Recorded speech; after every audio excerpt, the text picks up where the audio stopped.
नमस्कार दोस्तों, मैं अनिरुद्ध आपके अपने टारगेट विद आर के चैनल पर आपका हार्दिक स्वागत करता हूं। जैसे कि दोस्तों आप देख रहे होंगे पॉलिटी क्लास आप मेरे साथ पढ़ते चले आ रहे हो। जो मैंने कल आपकी क्लास पढ़ाई थी उसमें संसद पढ़ाया था, ठीक है, संसद। और आज भी हम पढ़ाएंगे संसद के बारे में पढ़ाएंगे, क्वेश्चन कहां से बन सकता है। कल मैंने पूरा संसद इसलिए खत्म नहीं किया था कि एक क्लास में बहुत बड़ी क्लास हो रही थी। अगर हम खत्म करने की सोच रहे थे एक क्लास में हम संसद को खत्म कर दें तो बहुत बड़ी क्लास हो जाती। इस वजह से मैंने इसे दो पार्ट में डिवाइड किया है। तो आज हम क्या पढ़ेंगे, संसद पढ़ेंगे और संसद में कुछ चीजें बची हुई हैं वो हम आपको बताते चलेंगे एक साथ। आप मेरे साथ बने रहिए, ठीक है। चलो पहले हम कुछ चीजें बताते हैं आपको संसद के बारे में।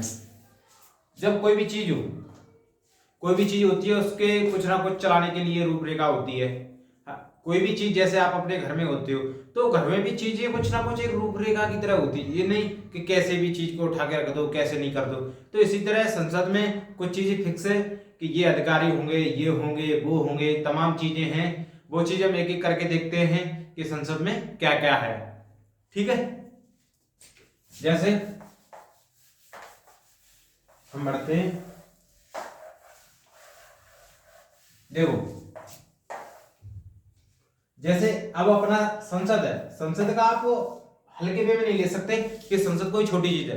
कहने का मतलब संसद ही बड़ी है। संविधान में कुछ भी करना हो, छेड़छाड़ी करना हो, संविधान में संशोधन करना हो, वो कौन करती है? संसद करती है। तो पहला पॉइंट ये हुआ कि संविधान में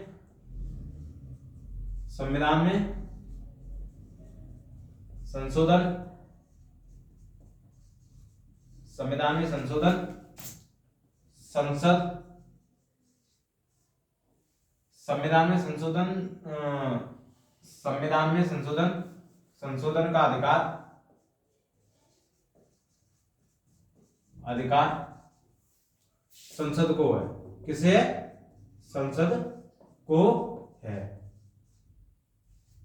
अब संविधान में कोई भी संशोधन करना हो, जैसे मैं आपको बताते चलते हैं, ये 104वां संविधान संशोधन है, 42वां संविधान संशोधन है, 44वां संविधान संशोधन है। ये कौन करती है? संसद करती है। कौन करती है? संसद करती है। और जब संविधान बन रहा था तो इसके लिए कुछ चीजें, मैं सब चीज के लिए एक एक आर्टिकल दिया है, तो इसके लिए एक आर्टिकल दिया है कि आर्टिकल कौन सा दिया है? आर्टिकल 368 के तहत संसद संविधान में संशोधन कर सकती है। संशोधन कर सकती है किसी भी भाग में। मतलब किसी भी भाग में क्या कर सकती है? वो संशोधन कर सकती है किसी भी भाग में, उसे आर्टिकल 368 के तहत। आगे हम और अच्छी तरह आपको समझाएंगे।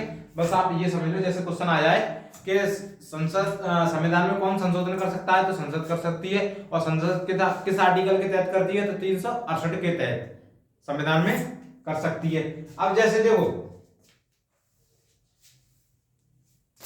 हाँ, जब संसद चलती है, संसद का सत्र चलता है। जैसे जब संसद का सत्र चलता है तो संसद के सत्र चलते हैं, 3 सत्र चलते हैं, ठीक है। तो उसमें कोई चीज जब देश के बारे में, संसद में देश के बारे में डिस्कस होता है, ना कि घर के बारे में, तो बहुत बड़े स्तर पे होता है। तो उसी चीज को जब संसद चलती है, संसद में कुछ चीजें टाइम पे होती हैं, 4 महीने की होती हैं, 3 सत्र चलते हैं। तो संसद के जो सत्र चलते हैं उसमें अंतराल मैक्सिमम 6 महीने का हो सकता है, अंतराल 6 महीने का। तो इस तरीके से देखो कि संसद के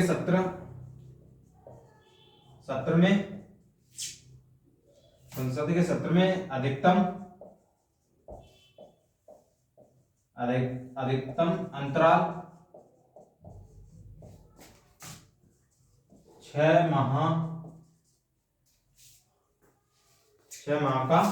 माह का हो सकता है। 6 माह से ज्यादा ये नहीं कि 1 साल तक संसद का सत्र ही ना चले, ऐसा कुछ नहीं हो सकता, ठीक है। ये पॉइंट है। अब एक पॉइंट हम और बताते हैं। जैसे कोई भी जैसे मैं सांसद हूं, या मैं राज्यसभा का सांसद हूं, या मैं लोकसभा का सांसद हूं। अब मैं सांसद बन गया, अब मैं 5 साल तक, मैं 5 साल के लिए होता है ना, जैसे लोकसभा के जो लोकसभा सांसद होते हैं या राज्यसभा सांसद होते हैं वो 5 साल के लिए होते हैं, 5 साल के लिए उनका कार्यकाल होता है। अब मैं सोचू मैं जाऊं नहीं संसद में, मैं सोच रहा हूं मैं जाऊं नहीं संसद में, तो मैक्सिमम आप बिना बिना बताए आप बिना बताए संसद के सत्र में अनुपस्थित हो 6 महीने से ज्यादा, तो आपकी सदस्यता क्या कर दी जाएगी, समाप्त कर दी जाएगी। क्या कर दी जाएगी, समाप्त कर दी जाएगी। जैसे इस पॉइंट को आप इस तरीके से लिख लो कि सांसद सांसद मतलब संसद के सदस्य को सांसद सांसद बिना बताए 6 माह से 6 माह से अधिक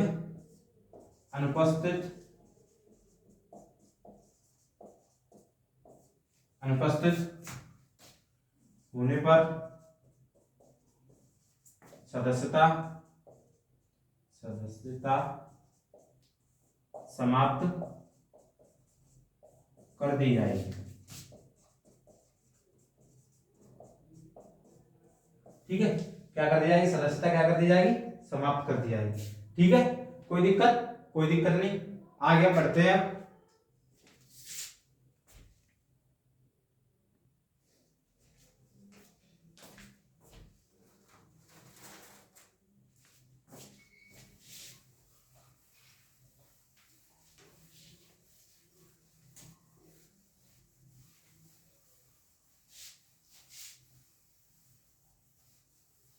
और संसद को क्या क्या चीजें, संसद को मतलब अंतरराष्ट्रीय अंतरराष्ट्रीय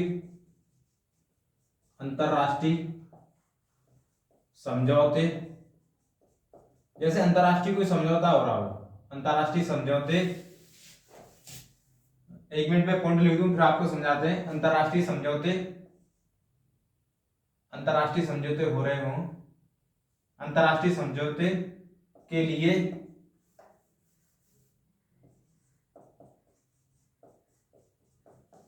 राज्य सूची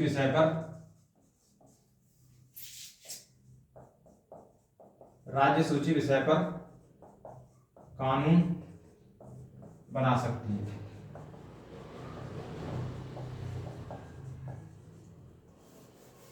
ठीक है, जैसे अंतरराष्ट्रीय समझौते, जैसे उत्तर प्रदेश है, अगर अंतरराष्ट्रीय समझौता उत्तर प्रदेश के लिए हो रहा हो, जैसे कोई भी समझौता है उत्तर प्रदेश में हो रहा है, अंतरराष्ट्रीय हो रहा है, तो उस पर वो राज्य का विषय हो गया ना, राज्य का, तो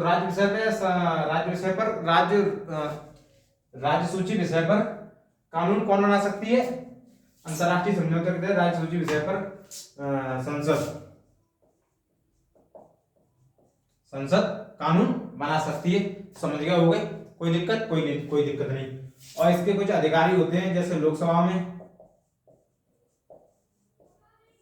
और राज्यसभा में, अधिकारी कौन कौन होते हैं वो आप देख लो एक बार, हालांकि मैंने बता दिए, अध्यक्ष, उपाध्यक्ष, उपाध्यक्ष,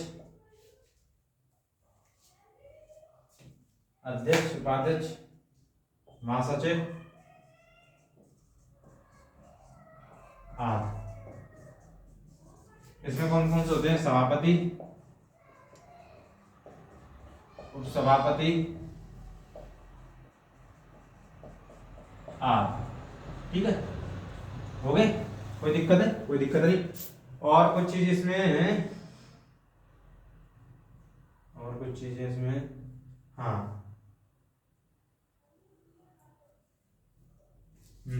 भारतीय राजनीतिक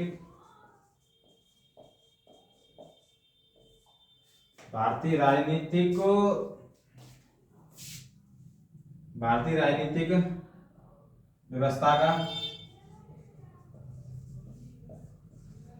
का सर्वोच्च मतलब कौन होता है, संविधान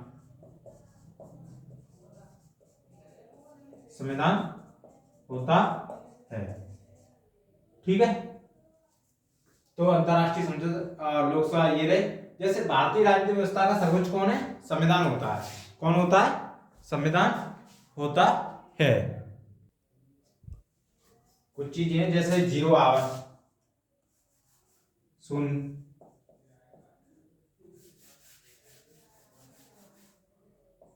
शून्यकाल, चलो शून्यकाल लिख देते हैं, शून्य काल। शून्यकाल मतलब काफी क्वेश्चन आ जाते हैं यहाँ से कि शून्यकाल क्या होता है संसद में। संसद में शून्यकाल क्या होता है? तो ये मतलब भारतीय व्यवस्था,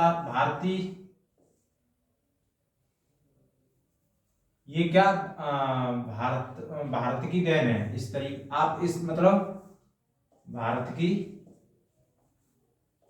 देन है। क्या ये भारत की देन है? ये मतलब 12 बजे से 1 बजे के बीच का टाइम होता है। 12 बजे से 1 बजे के बीच का समय होता है। क्वेश्चन आ जाता है कि शून्यकाल का समय क्या होता है, तो 12 से 1 बजे तक। ठीक है। अब होता है एक बैठ जाना।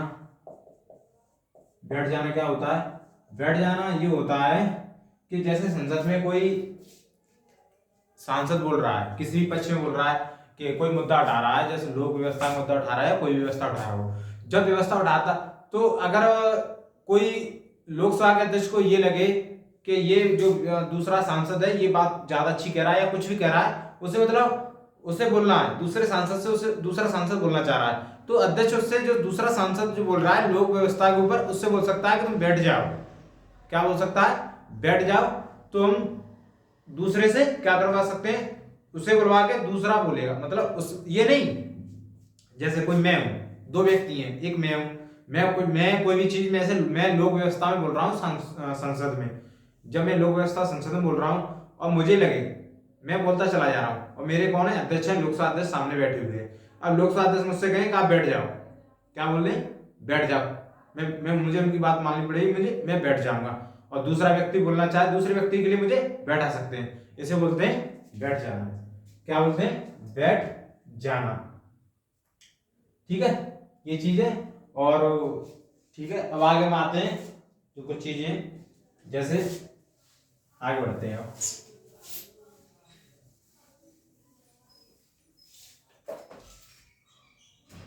जैसे आर्टिकल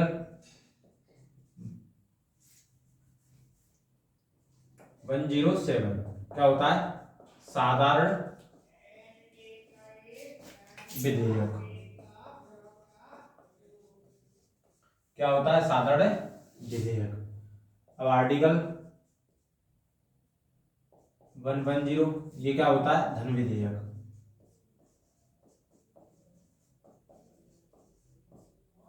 क्या होता है?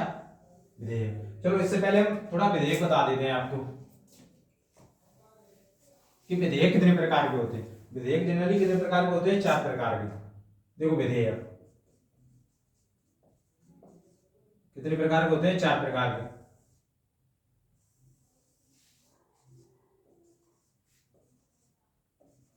साधारण,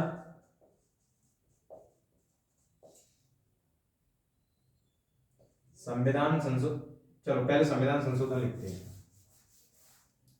संविधान संशोधन, संविधान संशोधन विधेयक।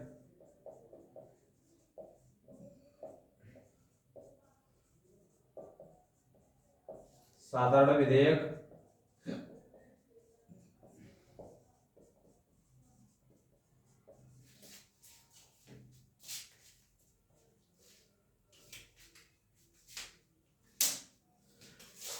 धन विधेयक और वित्त विधेयक।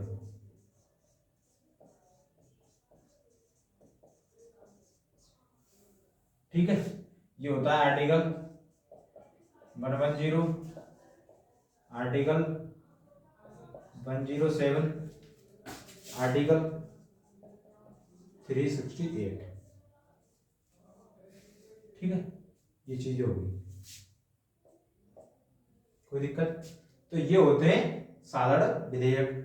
तो इसमें क्या होता है, संविधान संशोधन होता है। इससे क्या होता है, संविधान में संशोधन होता है। ये साधारण विधेयक, जैसे कोई भी चीज साधारण ले लो कि कुछ भी चीज मान लो, जैसे लोक व्यवस्था के ऊपर है, कोई भी चीज लेके आना चाह रहा है, तो ये क्या हो जाएगा, साधारण विधेयक।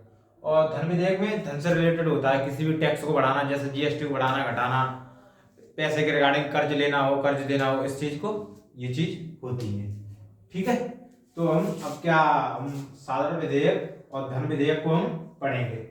सबसे पहले जो संविधान में जो संशोधन है उसे हम थोड़े अलग से पढ़ाएंगे। पहले हम इसमें साधारण विधेयक और धन विधेयक आपको पढ़ाते हैं। चलो हम ये देखते हैं, साधारण विधेयक और धन विधेयक। साधारण विधेयक मैंने आपको बता दिया, साधारण सी चीजें होती हैं, धन विधेयक में पैसे वाली बात होती है। ठीक है, और ये डिसाइड कौन करेगा, साधारण विधेयक है, धन विधेयक है, तो ये डिसाइड करता है, निर्णय देता है लोकसभा अध्यक्ष। धन विधेयक को कौन निर्णय देगा, लोकसभा अध्यक्ष, लोकसभा अध्यक्ष। ठीक है, कोई दिक्कत नहीं। देखो अब साधारण विधेयक क्या होता है, इससे LS RS का मतलब मैंने लिखा है लोकसभा और राज्यसभा, तो इससे लोकसभा और राज्यसभा लोकसभा राज्यसभा में कहीं पर प्रस्तुत किया जा सकता है। किसे, साधारण विधेयक को लोकसभा और राज्यसभा में कहीं भी क्या किया जा सकता है, प्रस्तुत किया जा सकता है। धन विधेयक में क्या है, इसे केवल लोकसभा में प्रस्तुत किया जा सकता है, इसे केवल लोकसभा में प्रस्तुत किया जा सकता है,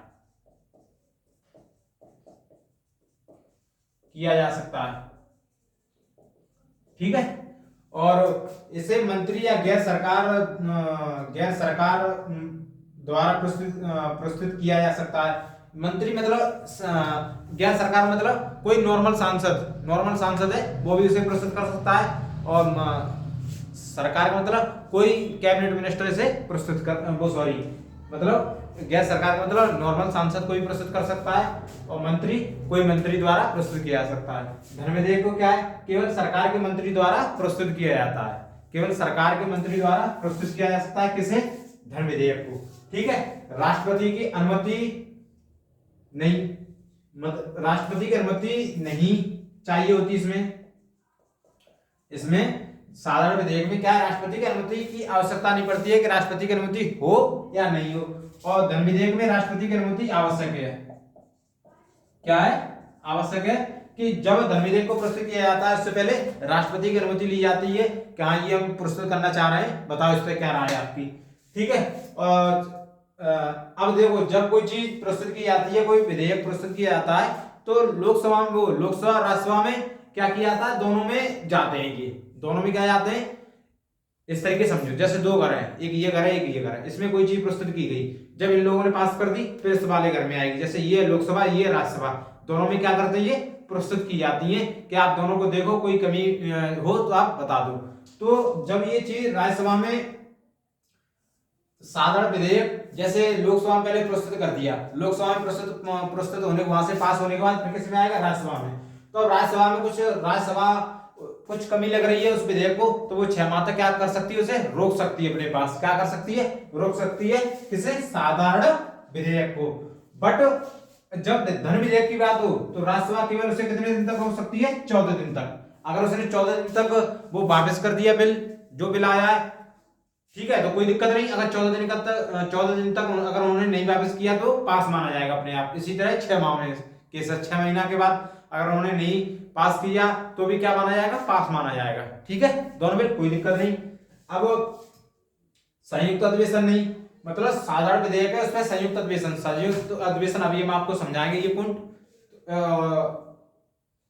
साधारण विधेयक पे संयुक्त अधिवेशन का प्रावधान नहीं है, साधारण विधेयक पर संयुक्त अधिवेशन का नो प्रावधान, मतलब प्रावधान नहीं है। और धन विधेयक पर संयुक्त अधिवेशन का प्रावधान है। क्या है, संयुक्त अधिवेशन का प्रावधान है। ठीक है, और जब कोई साधारण विधेयक आता है तो जब बिल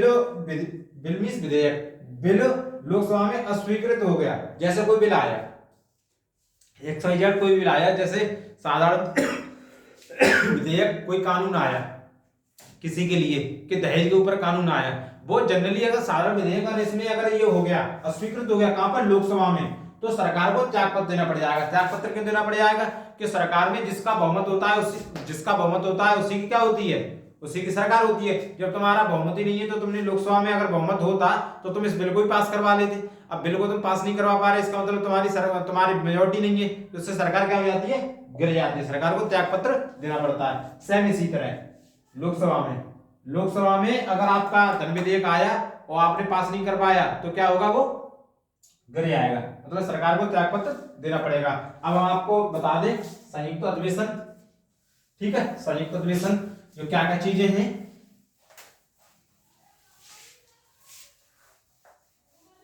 और इसे धन विधेयक को प्रस्तुत मतलब कौन निर्णय करता है, ये धन विधेयक है तो लोकसभा का अध्यक्ष, ठीक है।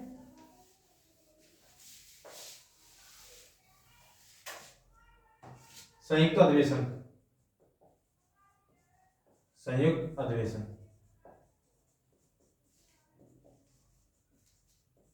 ये होता है आर्टिकल 108, किसके तहत हो रहा है, आर्टिकल 108, ठीक है। संयुक्त अधिवेशन क्या है, संयुक्त मतलब जैसे ये है लोकसभा, ये है राज्यसभा, लोकसभा राज्यसभा, ठीक है, लोकसभा और राज्यसभा। अब जैसे कोई जैसे बिल आया, धन विधेयक आया कोई भी, जीएसटी के ऊपर, जीएसटी आप ले लेते एग्जांपल 5, जैसे ये अब जैसे इसमें कम से कम कितना 5% है, तो ये हम 7% करना चाहते हैं, ठीक है, 7% हम कम से कम कितना करना चाहते हैं, 7% का 7% करना चाहते हैं। अब ये क्या है, धन विधेयक है, ठीक है, मनी बिल है। अब मनी बिल ये कहां पर आएगा, लोकसभा में आएगा। कहां आएगा, सबसे पहले लोकसभा में। ये लोकसभा के मेंबर बैठे हुए हैं, ठीक है। अब लोकसभा के मेंबर बैठे, ये राज्यसभा के मेंबर बैठे हुए हैं। यहाँ कितने 545, यहाँ कितने 245, ठीक है। देखते चलना आप ध्यान से। अब धन विधेयक क्यों हो गया, क्योंकि इसमें टैक्स की बात की जा रही है, टैक्स को बढ़ाने की बात की जा रही है। अब यहां से तो उन्होंने क्या किया, पास करवा लिया, क्योंकि यहाँ पर सरकार क्या है, बहुमत है, यहाँ पर क्या हो गया, पास हो गया, ठीक है। जब अब ये यहां से कहां जाएगा, राज्यसभा में, कहां जाएगा, राज्यसभा में।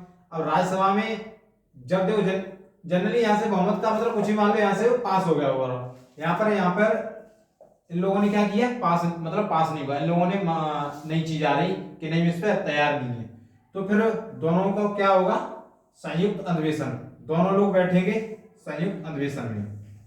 इसकी अध्यक्षता कौन करेगा, संयुक्त अधिवेशन की अध्यक्षता करेगा, अध्यक्षता कौन करेगा, अध्यक्ष किसका, लोकसभा का अध्यक्ष करेगा। और बुलाता कौन है अधिवेशन में, राष्ट्रपति, बुलाता कौन है, राष्ट्रपति, ठीक है। तो अब दोनों लोग जब एक सेंट्रल हॉल में बैठाए जाएंगे, दोनों लोग एक तरफ होंगे राज्यसभा के, एक तरफ होंगे लोकसभा के, फिर इनसे पूछा जाएगा, पहले इन पे ये बोला जाएगा बताओ ये चीज। अब दोनों मेंबर को जोड़ के कितने हो रहे हैं, 790, कितने हो रहे हैं, 790 टोटल मेंबर हो रहे हैं। 790 मेंबर पे अब इनकी वोटिंग कराई जाएगी कि आप किस किस के पक्ष में हो। तो जनरली यहाँ से पास हो जाता है, क्योंकि यहाँ पर लोकसभा के मेंबर ज्यादा होते हैं इस वजह से, क्योंकि यहाँ लोकसभा के मेंबर 545 है, और 545 में जनरली तुम देख लो कि जिसकी सरकार होती है उसका बहुमत होता है, तो यहाँ से पास हो जाता है। संयुक्त अधिवेशन दोनों लोगों को बिठा के, मतलब इनकी अध्यक्षता कौन करता है, लोकसभा का अध्यक्ष, और इन्हें बुलाता कौन है, राष्ट्रपति, ठीक है। कोई दिक्कत तो नहीं संयुक्त अधिवेशन में, समझ में आ गया होगा आपके प्रश्न, समझ में।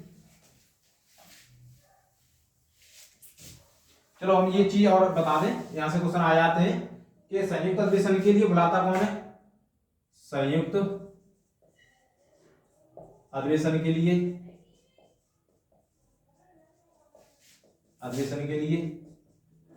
बुलाता कौन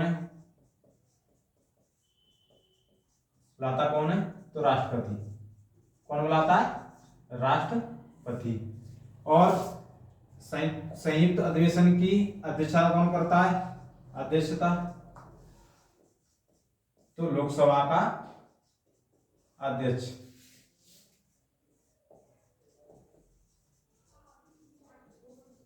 कौन करता है? लोकसभा का अध्यक्ष। कोई दिक्कत? कोई दिक्कत नहीं, ठीक है, कोई दिक्कत तो नहीं है, कोई दिक्कत नहीं। और हम एक दो आर्टिकल और पढ़ते हैं। आर्टिकल 112, आर्टिकल 112 में क्या है? वार्षिक वित्तीय विवरण। इसमें वार्षिक वित्तीय विवरण की बात की है आर्टिकल 112 में। और आर्टिकल 122 में पढ़ते हैं कि सांसदों द्वारा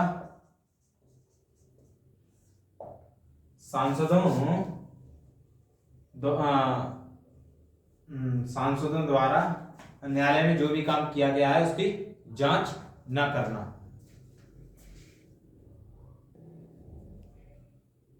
हम आपको बता रहे सांसद नहीं मतलब संसद, न्यायालय द्वारा संसद की कार्रवाई की जांच न करना। ये किसमें दिया है? आर्टिकल 122, ठीक है। कल हम पढ़ेंगे आगे से। संयुक्त अधिवेशन आ गया हो समझ में। आर्टिकल 112 में क्या है? वार्षिक वित्तीय विवरण है। आर्टिकल 122 में क्या है? न्यायालय द्वारा संसदीय कार्रवाई की जांच। मतलब संसद में क्या क्या कार्रवाई हो रही है उसकी न्यायालय द्वारा क्या नहीं हो, जांच नहीं की जा सकती कि उसमें क्या क्या कार्रवाई चल रही है, ठीक है। सिंपल सा पॉइंट है, समझ में आ गया होगा। अब आगे हम कल अपनी क्लास आगे बढ़ेंगे, क्या न्यायालय पढ़ेंगे, उसमें अच्छी तरीके से आपको समझाएंगे, ठीक है। 2 दिन में न्यायालय भी हम खत्म कर देंगे। बस आप मेरे साथ थोड़ा आप चैनल को सपोर्ट दिखाइए आप लोग। हम यही बात बोले अपनी क्लास समाप्त करते हैं। जय हिंद साथियों।